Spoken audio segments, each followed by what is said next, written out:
Right. We will continue with the second session for today. Can I please invite the moderator, Jeffrey Fang, Chairman of Friends of Kota Damansara, and the speakers for this session, Michael Canares, Regional Research Manager of Open Data Lab Jakarta, Khairil Yusof, Co-founder of SINA Project, as well as Cynthia Gabriel, from the Center to Combat Corruption and Cronyism, to the stage, please. Welcome to the second session. This is going to be very interesting as well. We are actually touching on open data for good governance and civic engagement in Malaysia. So this is quite relevant for many of us here in the room, where the advantages of open data will begin to reap benefits for the civil engagement in Malaysia. We have got three very eminent speakers with us. For the first is Michael Canares, Regional Research Manager, Open Data Lab in Jakarta. And then we have got Cynthia Gabriel, who is from the Center to Combat Corruption and Cronyism, a very explosive name called C4.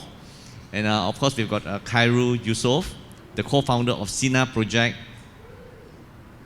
that works on open data. So the first speaker will be speaking on the topic open data and its promotion of OGP values of transparency, accountability, and civic participation. And he's going to speak about open data and its potential for positive change, from improving the quality of public services to increasing collaboration between government, civil society, and businesses.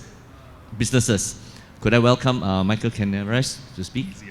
So I'm Michael Canares. I come from the Open Data Labs in Jakarta. We're a lab of the Web Foundation, which was spoken to very briefly by Antonio a while ago. And we're also the ones that are releasing on a regular basis the Open Data Barometer.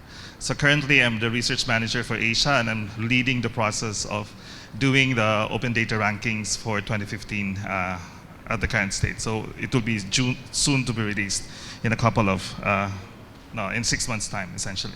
So I'd like to thank IDEAS for this opportunity to speak about open data and civic engagement, essentially, in the Asian region. I'll be speaking more from the demand side of open data and not on the supply side of open data. And I think that's an interesting discussion that we'll have to be making in this panel as well. So the previous panel talks about how do you supply data, but that's just part of the equation. The essential point here is also how do you ensure that there's a demand side is taking it up.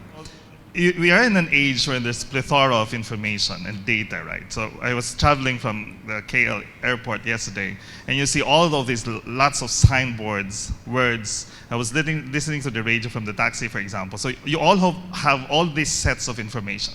Some of this information may not necessarily be data-based, which, for example, opinions of radio commentators, for example, may not necessarily be based on data. Advocacies, for example, of budget advocates may not necessarily be based entirely on data. But what the unifying strand of all these advocacies, for example, or these communications or opinions are essentially the data in itself. But you cannot question data. For example, I'm 40 years old, I come from the Philippines, 20% based in Jakarta and 80% from the beautiful island of Bohol. Those things you cannot question because these are data. But if you say, for example, that I'm fat, I'm tall, these are questionable because these are opinions. I may not think I'm fat, but you might think I am. So data is a unifying strand to that. And it's important to say that, for example, before you get into the knowledge level, when you say, for example, that governments have to be transparent and they need to engage citizens, there's a second layer there which you call as information. And the very basic layer which you call as data. So if you say that government should be transparent, and they need to engage citizens to be able to do that, then that actually stems from an evidence. And that evidence should stem from data. Is there data to prove that? Okay, so for me, as man went through an evolutionary process, so does our resources and tools as well. And you know for a fact that this age, you might not agree with them. They say it's an age of data, wherein data is the new oil, so to speak. But data is not new. It has been there. Look at this item on the right side. This is my left. Okay. On the right side, for example, you can see that huge amount of information is not only collected by governments, but private sector as well. Even academic institutions have all these sorts of information, very rich actually. But most of these are recorded essentially in a format that delimits its reuse. So for example, this data here is really nice. It contains a lot of things, but you need to extract something out of that to be able to make sense out of it. So essentially, this becomes a little bit of information. When you put a context of the data, you categorize it, present it in a way which is more understandable. How will you convert that from that paper format or a document which is scanned and converted into PDF into something which is useful, such as this one? Then there you go. Open data is a tool to do that. We know for a fact, for those of you, pardon the definitions here, we know that for open data to become open, as a word, it has to be an open format. We love CSVs rather than PDFs and JPEGs. It has to be open license, and if there is a cost to access to it, then it should be only a reasonable one-time reproduction cost. Or it should be at least available online so that everyone can reuse it. So how does open data go into the open government sphere? Government, of course, holds large amounts of data sets. Governments want to become open. And in order to be able to become more open, then you use open government data to be able to communicate that certain level of openness. So does it promote transparency? Does it promote accountability? Does it promote civic participation?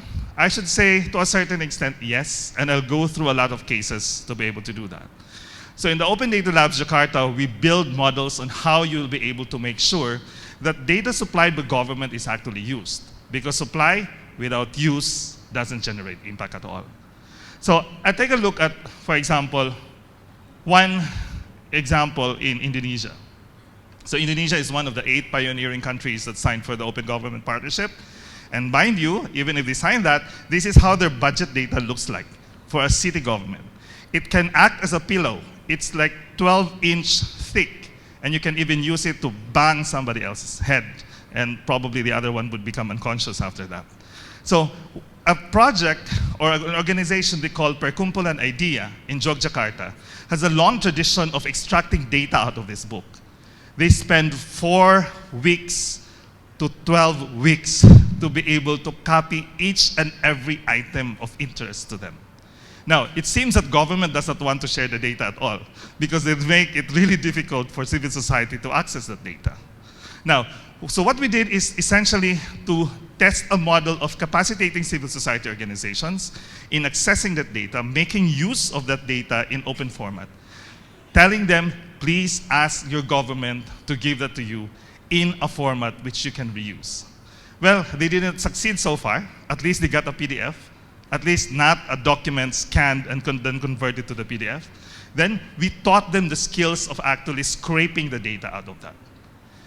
From 8 weeks to 12 weeks, they now are able to do that in 2 weeks' time. And what does it mean? It means that they're able to do visualizations for that data, post it in their social media accounts, use Twitter and Facebook for the online community. But use of data is not only about those that are connected online. In a region, for example, with broadband connection relatively weak, and also internet penetration relatively low, like between 30% to 40%, for example, how would you engage the offline communities with open data? Open data is not just about the internet. Open data is to make sure that no one is left behind in the process. So IDEA, for example, makes use of posters such as this from raw data scraped from PDF files of government, and essentially making sure that communities have access to budget data sets. In the process, they can question their government, why is that my daycare center is not yet built when it is contained there in this particular budget year? So let's take a look, for example, at another example in India, in Chennai, in the city of Chennai. So the city of Chennai has a long-standing problem on public toilets. No clean public toilets. And it's a problem that the city government has been sleeping on for quite a while. The government does not have a data on its own on where the public toilets are. It doesn't even have a data of what the condition of the public toilet is. So what happens then is a civil society organization called Transparent Chennai actually led the process of collecting that data set in coordination with government. So what does it mean? Provision of data need not necessarily be coming from government alone.